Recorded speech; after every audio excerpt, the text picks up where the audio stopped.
جس زمین پر ہم رہتے ہیں وہ ایک عام آدمی کے حجم کے مقابلے میں 20 ارب خرب گنا بڑی ہے۔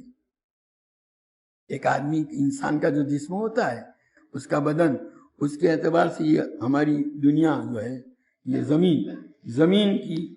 زمین کا حجم کتنا بڑا ہے؟ 20 ارب خرب، کروڑ، 10 کروڑ، 100 کروڑ کا ایک ارب، 100 کروڑ کا ایک ارب ہے اور 100 ارب کا ایک خرب ہے، تو 20 ارب خرب ہے کہ نہیں؟ جبکہ ہمارا سورج ہماری زمین سے 10 لاکھ گنا بڑا ہے۔ اس کے مقابلے میں ایک سیارہ اور ہے، اس کو ایٹا کورینائن کہتے ہیں، یہ ہمارے سورج سے بھی 50 لاکھ گنا بڑا ہے وہ سیارہ، حالانکہ سورج ہماری زمین سے 10 لاکھ گنا بڑا ہے اور وہ 50 لاکھ گنا۔ اور اس کے بعد ایک اور سیارہ ہے بیٹل جوس نامی، جو ہمارے سورج سے 30 کروڑ گنا بڑا ہے۔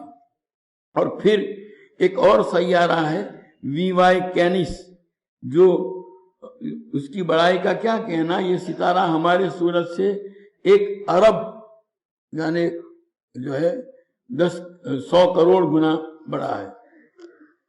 آپ کو معلوم ہے کہ جس کہکشاں میں ہم رہتے ہیں اس کا نام ملکی وے، یعنی وہ جو سورج چاند جو ہمارا ہے، اس کو یہ سوریہ منڈل بولتے ہیں گجراتی کے اندر، یہ کہکشاں کہلاتی ہے، اس کو ملکی وے بولتے ہیں۔ اور ہماری صرف اس ایک کہکشاں میں ہمارے سورج جیسے 300 ارب سے زائد سورج موجود ہیں،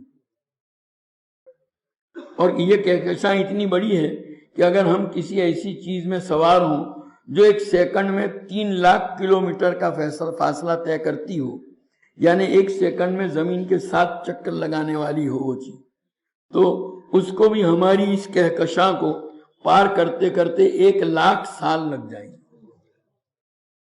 اندازہ ہوا کہ ہماری کہکشاں کتنی بڑی ہے؟ لیکن نہیں، ہم آپ کو اپنی پڑوسی کہکشاں میں لے چلتے ہیں، اس کا نام اینڈرومیڈا ہے، وہ ہماری کہکشاں سے 2 گنی ہے، یعنی 2 لاکھ سال لگ جائیں گے، لیکن یہ بھی چھوٹی ہے۔ M81 نامی کہکشاں ہماری کہکشاں سے 60 گنا بڑی ہے، جبکہ IC 1011 ہماری کہکشاں سے 600 گنا بڑی ہے۔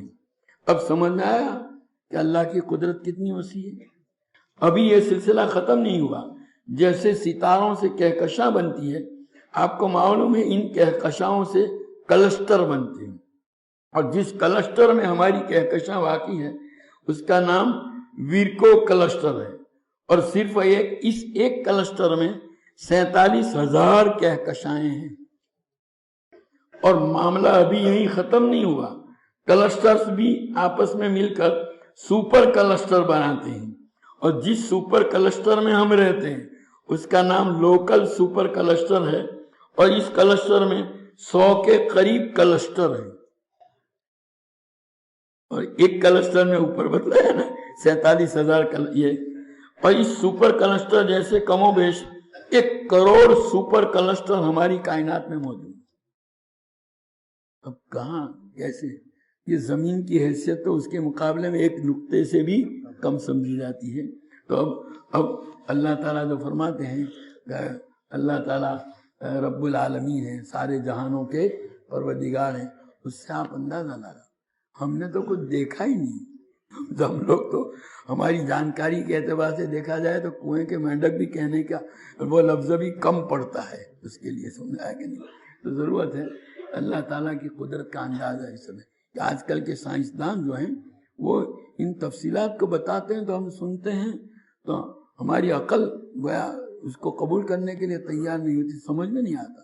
اتنی بڑی کائنات ہے، اللہ اس ساری کائنات کو بنانے والا بھی ہے اور اس کی ضرورتوں کو پورا کرنے والا بھی ہے، اور ان میں سے ہر ایک کو اپنے کمال تک پہنچانے والا۔ تربیت کہتے ہیں ہر کسی بھی چیز کو جو ہے درجہ بدرجہ دھیرے دھیرے اس کی جو انتہا ہے وہاں تک پہنچانا۔ جیسے انسان بچہ پیدا ہوا، اب اس کی تربیت کا مطلب یہ ہے کہ